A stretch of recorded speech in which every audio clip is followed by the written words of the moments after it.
It's time for the Humor Highwire.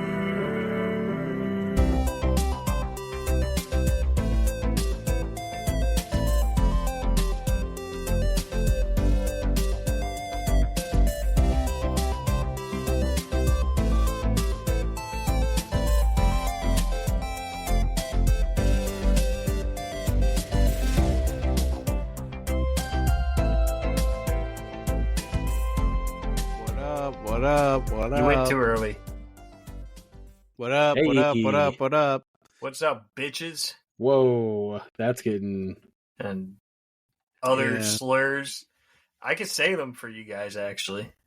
I'll mute you. You can't mute me. I'm Oh. unmutable. The term's immutable?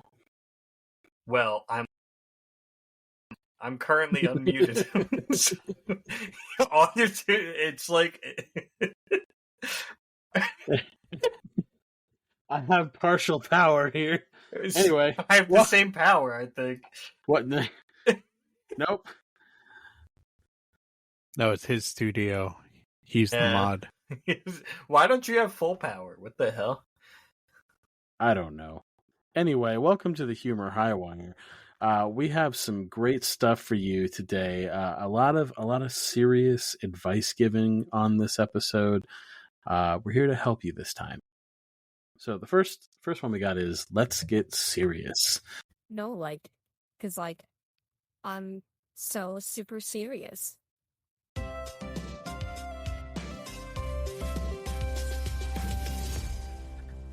Yep.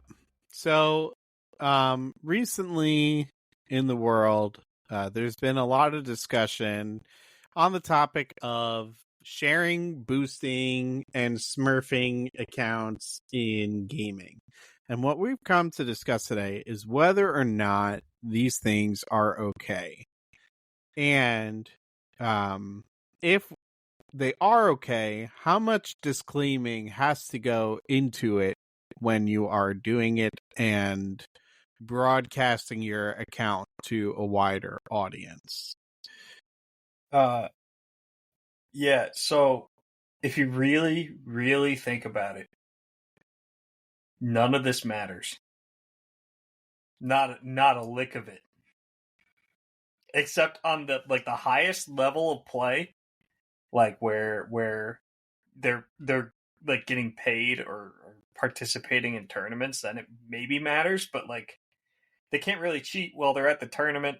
So I would, from a specific standpoint of something like smurfing, I guess, I don't know. I got yelled at last time. Should I explain what that is? Yeah, just quick little. Smurfing is essentially when you have a higher level account, you're more experienced in the game, and you make a different account where you're much lower level, but the skills that you have obviously still carry over, and you're much better than people that you would get matched up with. In my personal opinion, I think smurfing is kind of messed up if you don't let people know as soon as you possibly can, because then you have these people who are going through and trying to enjoy a game, and then they get absolutely wrecked because there's a person either on the opposing team or with your team, and you might feel good about that, but if you really think about it, it's not that great. That just kind of ruins the experience for you because they're much more experienced than you, and it just doesn't seem fair. I think there's a counterpoint. There's nuance to this, actually, if you think about it. It's a game. Is this going to be the theme for the next 10 episodes? Just making fun of the fact that I say nuance. It's like a game. So unless you're getting paid for it, who cares? Well, there is some merit to the idea that I think there's a difference between PvE and PvP. And I think in PvP, generally, matchmaking is supposed to be balanced to optimize player experience. And ideally, you're supposed to be able to win as equally as you are losing in an ideal matchmaking experience. But smurfing throws that algorithm off because your elo is not properly reflected when you're smurfing, and your causing people who shouldn't be losing as much to lose more frequently because they're matching up against you. And it just, I think it just kind of detracts from player experience, not only for opposing people in PvP, but also for teammates in PvP, because when you play in a lobby with a Smurf, especially early on in a game, you know, you're learning the habits and things that you do to establish patterns of success. And when you play with a Smurf, and they're carrying the whole lobby because they're, you know, maybe they're like a high level Smurf, which happens much more frequently than you'd realize. You see streams of the higher level players doing it all the time. You know, these people make bad habits thinking that when they're playing with these Smurfs that, you know, it's an okay thing to do because they're getting wins in those games, and then it's detracting from their experience too because they're learning these bad habits and then bashing their heads against the wall when it's not working in regular games. And so it increases their frustration too, not to mention the enemy team who feels completely powerless in a lot of these lobbies. So I am against smurfing in PvP. I think that it's a dangerous pattern to follow. It's so dangerous. People could die, guys. So, two things. One, if they're developing bad habits while a Smurf's in their lobby, I guarantee they're developing similar bad habits without the Smurf. Because the fact that there's a Smurf in their game means that they're either low ranking or they are lower ranked than the Smurf at least, right? So they've already probably developed a ton of bad habits. So that's number one. Number two, PvP games are dying. If you have a...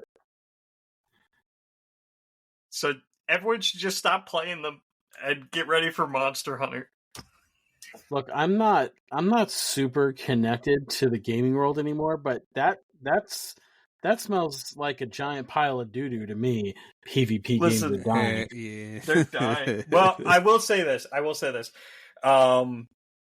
There has been a recent popularity boost in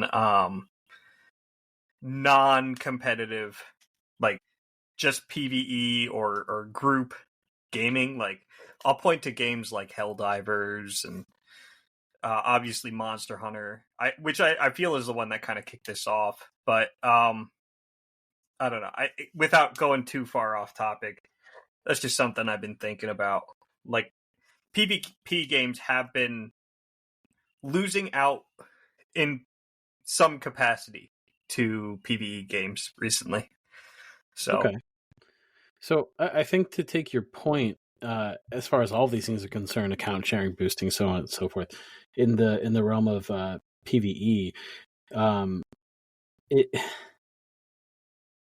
honestly, it's less impactful, but I still feel like it's one of those things where, I mean, you see it a lot in like mobile games. I believe they call them like whales, where that's it's a like, different discussion. It's a different discussion, but it's like basically a pay to win account where you just dump a whole bunch of money into an account, and then you get a bunch of stuff and you just completely outclass anybody around you because you have, you know, I guess a giant amount of disposable income to drop into a game that, according to you, means nothing. But yeah, I mean, it's kind of like that, but with Diablo Immortal giving. But with giving somebody else access to your account who's much better than you, or whatever the case may be, so that your account can get better gear or higher levels, or whatever the case may be, I think if it doesn't detract from the experience of other players, there's not just really... If you're okay with it, and it doesn't detract from the experience of other players, I don't see a big problem with it, as long as you're not trying to pass it off as you're the one who did that.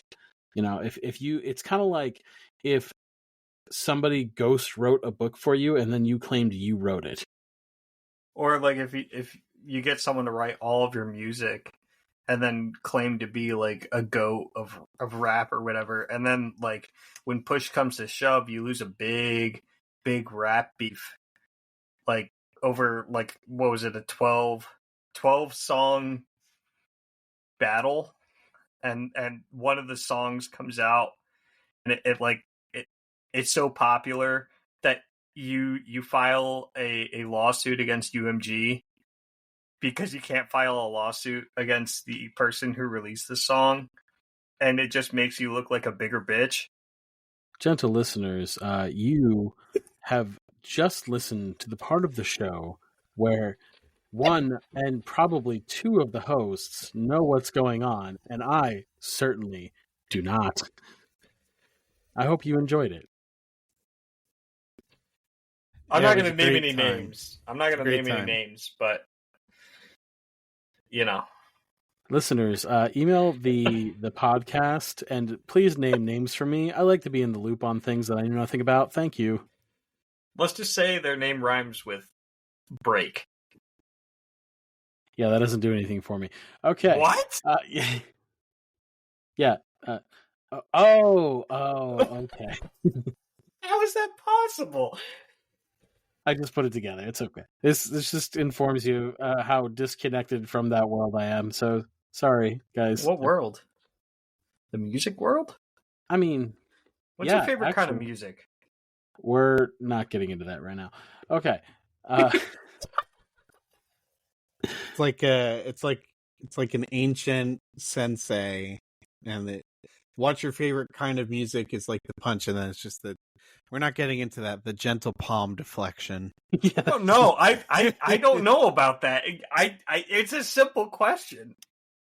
If you understood how much that isn't a simple question, you wouldn't have asked it so flagrantly. What's your favorite genre of music? Guess what, Clown? There's nuance to that. I'm sure there is, but like... Anyway. That is crazy. So, yeah, I'm of the opinion, as long as it's not hurting other people, and you don't claim that you were the person who put in the work and so on and so forth for your whatevering, I think it's okay. In general, my proposed solution, there'd be a lot of ways you can get around this, but as far as doing that in a setting where it would clearly, oh my gosh, seriously?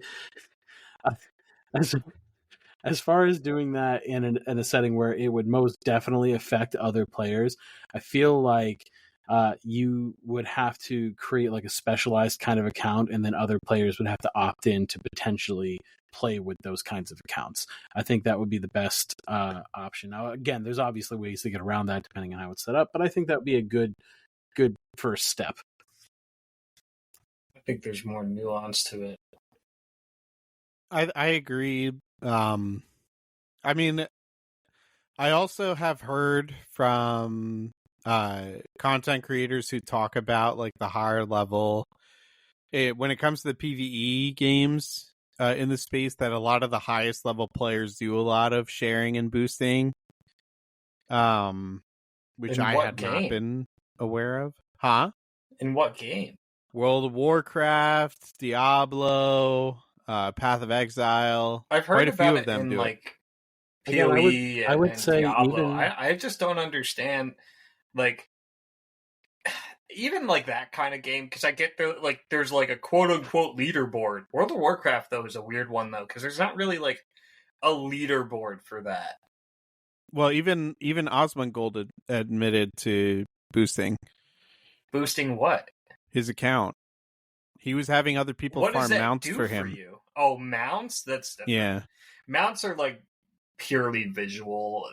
My understanding is like that one mount is not different from another one. They both move the same speed. It's true, but he said like he clarified when he was talking about it that it was like one of his biggest brags on that account was his mount collection. And in the aftermath, he like, because there's such a rare drop, some of them, and in the aftermath, like now with all the Elon stuff going on, he's come out and said like, to be honest, like he had people who were like gifting him mounts and like farming mounts for him. But yeah, he's a streamer. So they probably just like gave it to him. So what are you gonna do? Well, in that instance, it's to me, it seems a little sad that there had to be some big hullabaloo about it with, a particular famous individual before people who do this for a living would say anything about it. Mm-hmm. But like, that's all I'm saying. Like, if you have other individuals doing stuff on your accounts, I would say if you're going to mention something that another person did, they deserve credit for that. And, so the situation with the mounts, like if he got like a super rare drop and he's showing it off, like I think the person that he gave access to do that for him. Well, what if they found it on their account and then gave it to him? Well, that happened a lot. Yeah, I mean, it's the same difference. That's what it sounds like. Well, that's when you do shout outs and stuff. I mean, it doesn't have to be a big thing. You're just giving credit where credit is due. Yeah. I don't know. Again, it's not a game I play a whole lot of, so I don't really know the ins and outs. Yeah.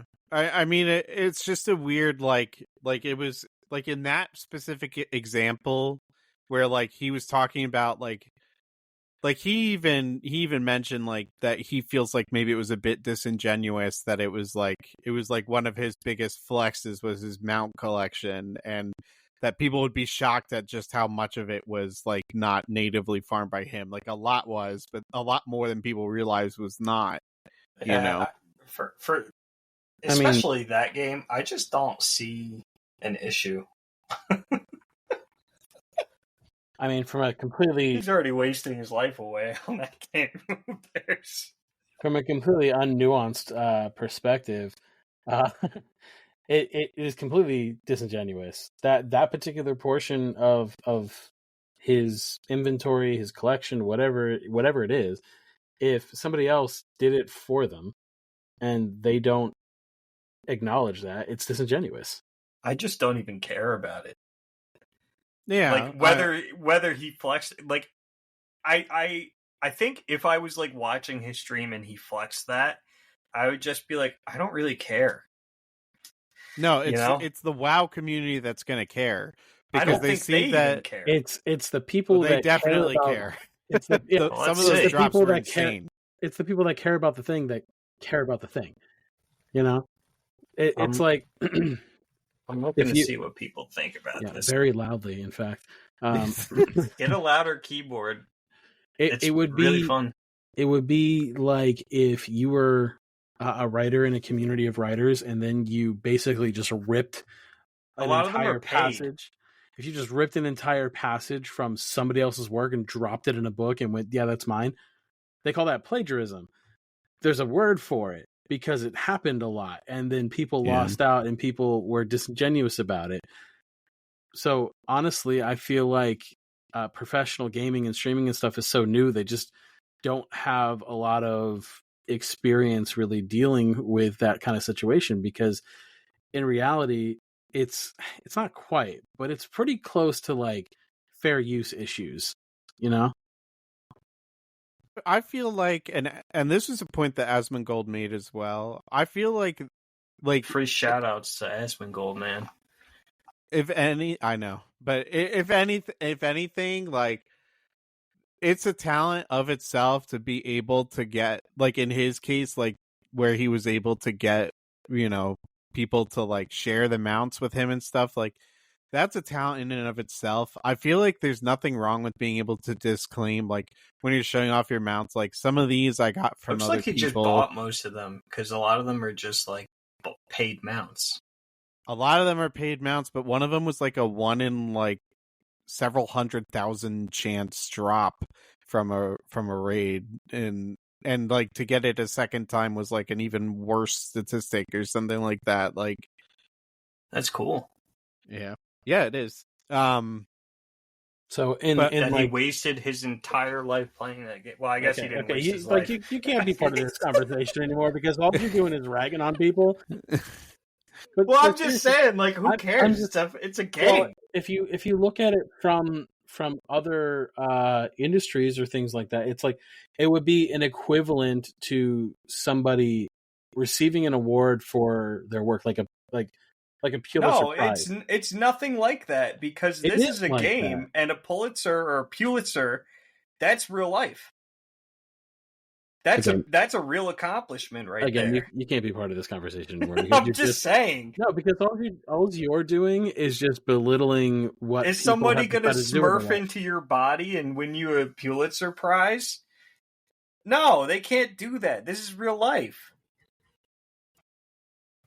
I wish you could hear yourself sometimes. With how little sense you make sometimes. I'm just saying. It's obviously someone can't just take over. It doesn't. Well, don't say obviously, because think about this. We could have brain parasites or something be controlled. Think about this. The only part of you that has sentience is your brain. I mean, yes. What if you are the body and the brain is the parasite controlling you? Okay, so I think in general we have come to a consensus that there should be some disclaiming done if you are going agree. I don't care. Promote achievements and collections that aren't completely of your own effort. I mean, if you want to cheat yourself out of an experience, go for it. I just don't care. And if you're a Smurf out there, personally, I believe that you should disclose that to people so they have the chance to decide that they don't want to play with somebody who's going to completely ruin their experience. Get the blue people out of here. Nobody wants them. We're going to move on now because, this was 2/3 of a productive conversation. Yeah, I was the 2/3. We're going to move on to sage advice. Time for some sage advice.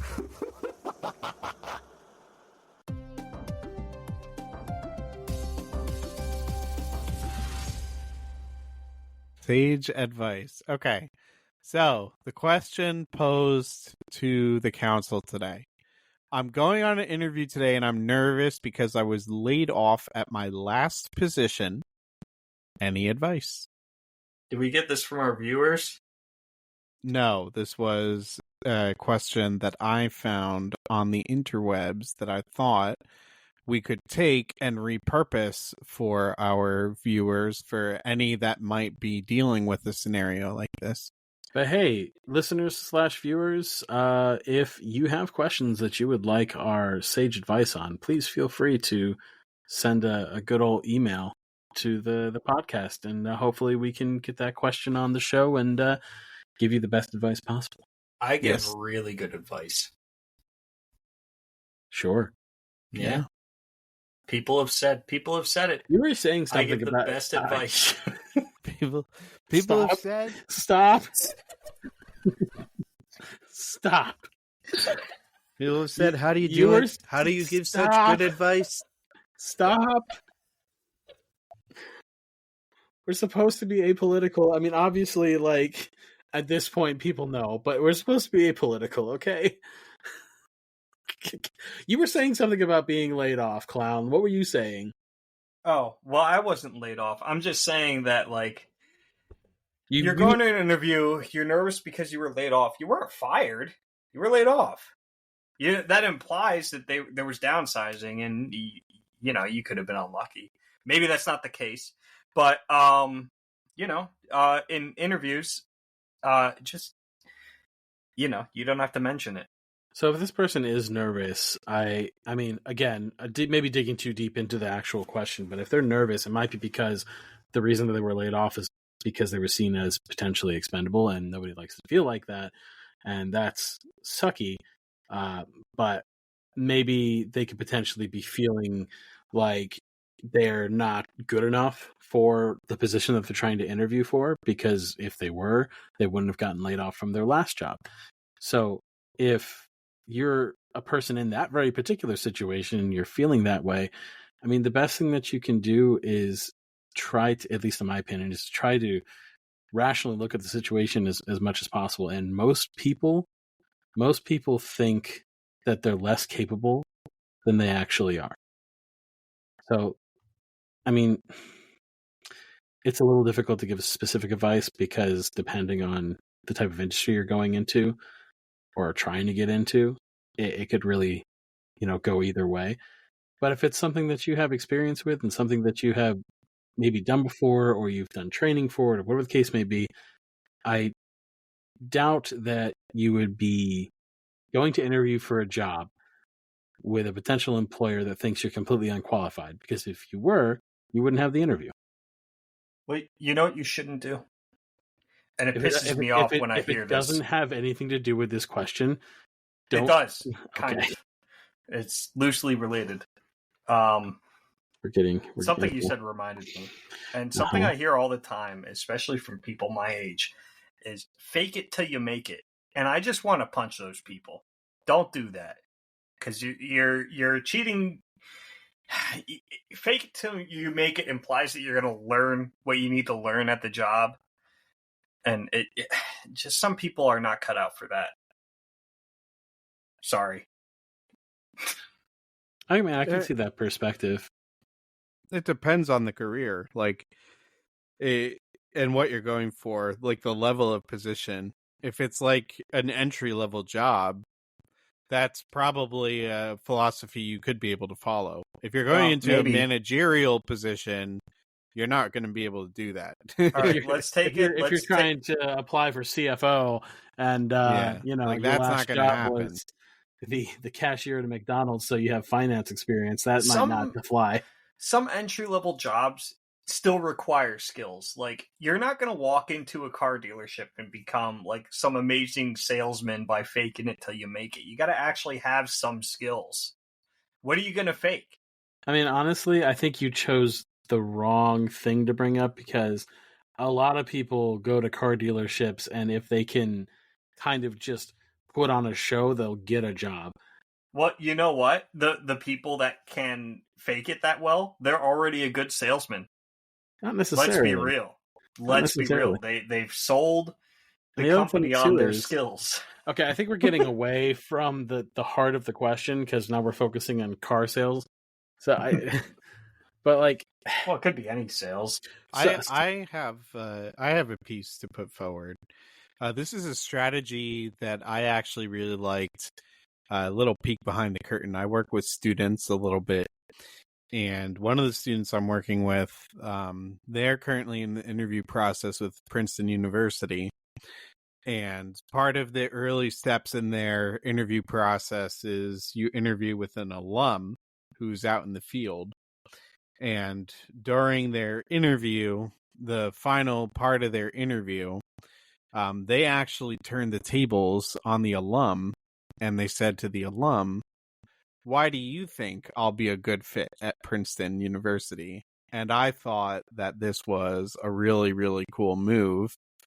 And I think that this could be like, if you feel like an interview is going well, this could be a good tactical deployment in an interview as well. Yeah, that's more like a win more advice. If you're like coming in from a base level, I like, if you don't know the interview's going well, I would never use that. Well, yeah, that's why I disclaimed if you know the interview is going well. Yeah. I think that's a very niche situation. I think the claim that you need skills for some entry-level positions is not completely accurate, depending on the type of like business you're applying to. That's why I said some. Like, you're not going to get an entry-level coding position if you don't know how to code. That's not necessarily true. That's not necessarily true. There are. You made me sound like Elon for a second, dude. You made me say what? There are specific programs out there that will teach you the skill on the job with the intent of you being placed in a particular position afterwards. And not to say one way or another, but there are jobs that require specific skills, like, you put up coding, but like working with technology in general. There are businesses that will hire people that know very little, just, they know how to use a computer or whatever, and then they'll teach them on the job, because not everyone can do it, though. You're right. Not everyone has the capacity to do it, which is what I'm saying. Don't fake it. If it's an entry-level position that's going to teach you, that's different. But like, if you're 68 years old, don't know anything about technology, please stay away. I mean, sure. If you have absolutely if you're not even on an enthusiast kind of level, we're talking to you, buddy. You over there in the with your Jeffrey, one stay with your away. one earbud in. Okay, you barely found this. Wait. Podcast. Jeffrey's 68 years old. Yeah, and they're not wearing a single earbud in. They either have both or they have over-ear headphones. He's got that headphone that only has one earbud. It's a single be real, wire. They're probably asleep already. Jeffrey, I'm sorry for the abuse. I don't know what's gotten into them. We just hate this. We actually Jeffrey. like you a lot, Jeffrey, and I think you should go for it. Don't go for it. Hey, you know what? At their age, why not? Yeah, I guess they've got nothing left to lose anymore. Wow. Not necessarily true.